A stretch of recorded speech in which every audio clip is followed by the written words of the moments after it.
Going underground is critical to these survivalist plans. We've got to crawl under here. In 2012, they fear a massive solar flare could strip our atmosphere of its protective ozone layer. Al Millard believes the Mayans were warning us of just such a cataclysm with their calendar end date. If the ozone layer is destroyed, we'll get the cosmic radiation from the whole galaxy surround us. That's the same as being in a X-ray machine, full blast 24 hours a day. Not a whole lot will survive.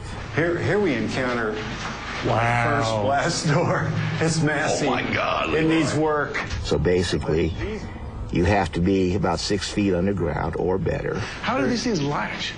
You gotta have food, you gotta have water, you gotta have basically everything you need right now to survive just in our modern world. And you gotta do this for 10 years. And it's just all seized up now with rust. The walls are leaking.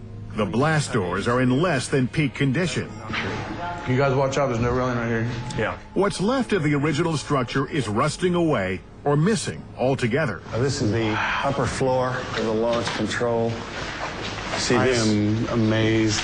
But Millard and Day are enthusiastic about their mission to construct an underground complex for their friends and family. Now here's some water coming in here, needs to be blocked. As bad as it looks, it's completely salvageable. It certainly is in the rough.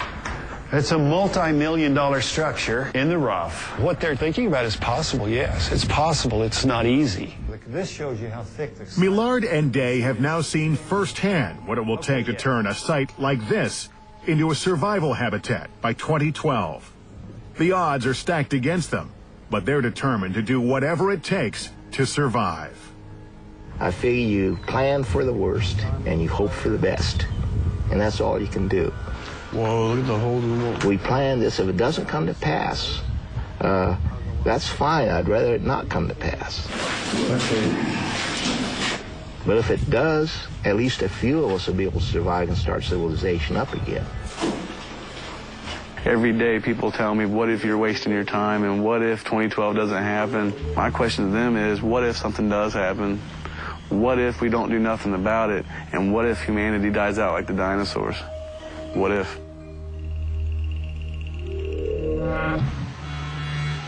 Hundreds of miles away along the Mexican-Guatemalan border, Mayan scholar John Major Jenkins is working hard to put a stop to all the fear surrounding 2012. Rodolfo, how are you? He's heard from some locals about an ancient carved monument, which he believes will help answer once and for all what the Mayans intended with their calendar. We understand there are some carved boulders in the mountains near Azapa. Ahead, Jenkins travels back in time. Will he find what he's looking for?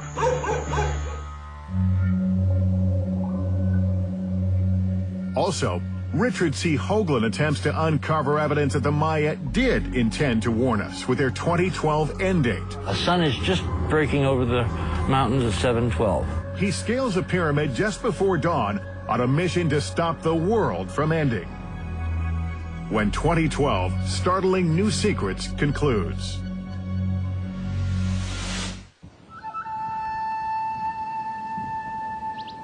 It's just before sunrise in Mexico. Richard C. Hoagland is preparing to gather the final piece of evidence he says will show the Earth is on a collision course with disaster around 2012. He says something called torsion field physics is the cause of the problems, and that the ancient Maya understood this. If we're right, the physics should take dramatic jumps. There should be wild excursions of frequency. With this complex sitting at 19.5 degrees. Hoagland is scaling Teotihuacan's Pyramid of the Sun just before dawn to record data. Dawn is a special time because that's when the physics is most pronounced and easily measurable.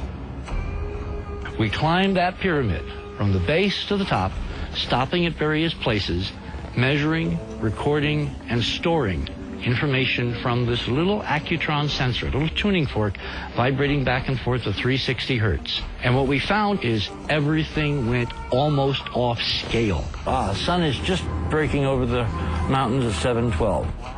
The vibrations of the tuning fork increased from 360 to over 390. 30 hertz, 30 cycles per second. Nothing in Newton, nothing in Einstein, nothing in any of the relativity theories can account for this behavior. Not everyone agrees with Hoagland's conclusions or his methodology. If you want to claim Newton and Einstein were wrong, you have to show us in the equations where that would happen, and then go test it with really good equipment.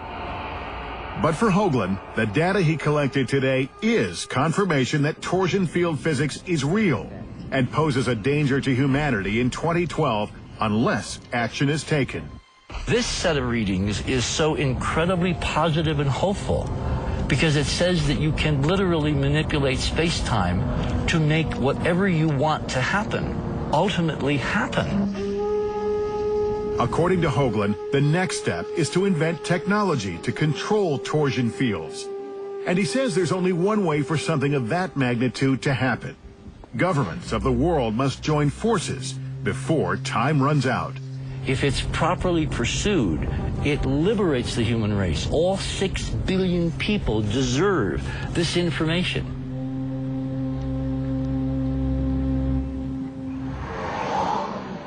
John Major Jenkins doesn't think any of this is necessary.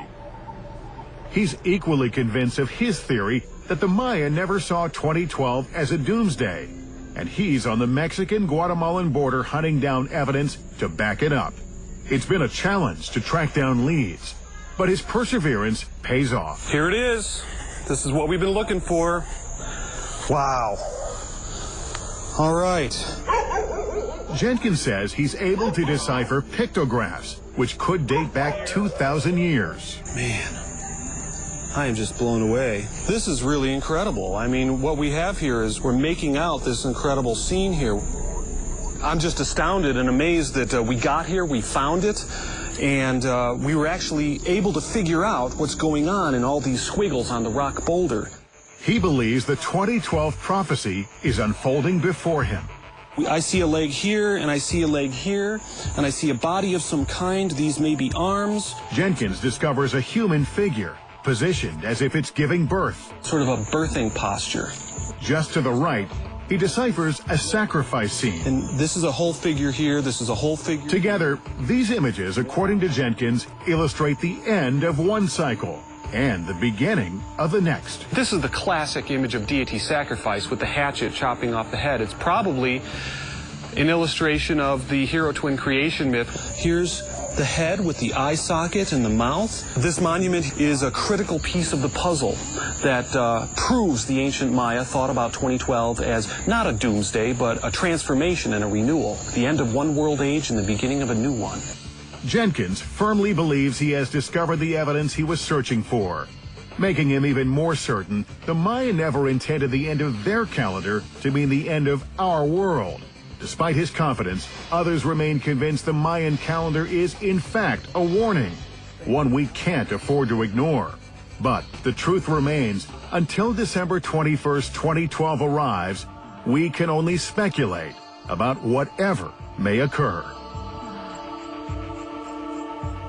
Our search for the truth behind 2012 has raised as many questions as it has answers.